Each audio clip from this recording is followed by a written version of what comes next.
Your budget proposal includes $235 million for the EPA efforts to cut carbon pollution and other greenhouse gases, including the Clean Power Plan.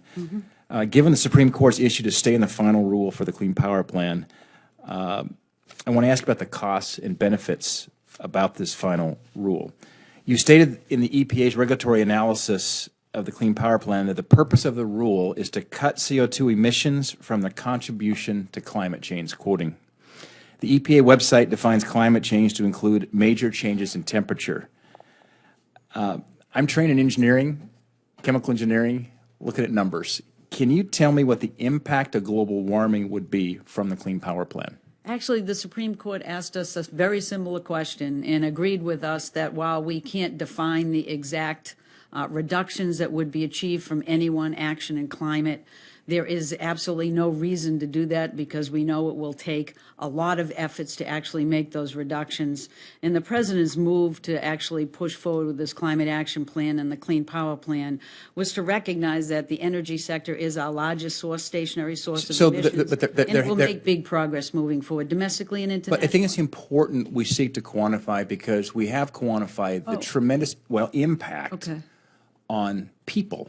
Yes. In Montana specifically, as we were one of the states hardest hit by this plan. Cato ran the numbers through the magic algorithm and assessed that the change in climate temperature for the world would be 0.02 degrees centigrade between now and the year 2100 as a result of these regulations, which says it's a rounding error.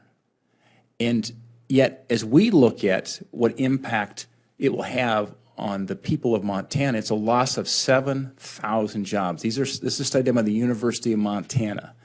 This wasn't some conservative think tank. This is an objective. They're very respected back home, University of Montana. 7,000 lost jobs, $145 million of lost tax revenues we use to support our schools and our teachers and our infrastructure.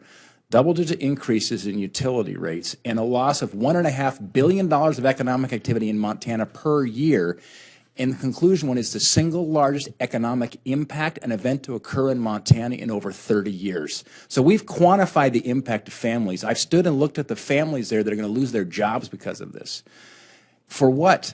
For one quantitative analysis for 0.02 degrees centigrade change in temperature between now and the year 2100. Why are we doing this?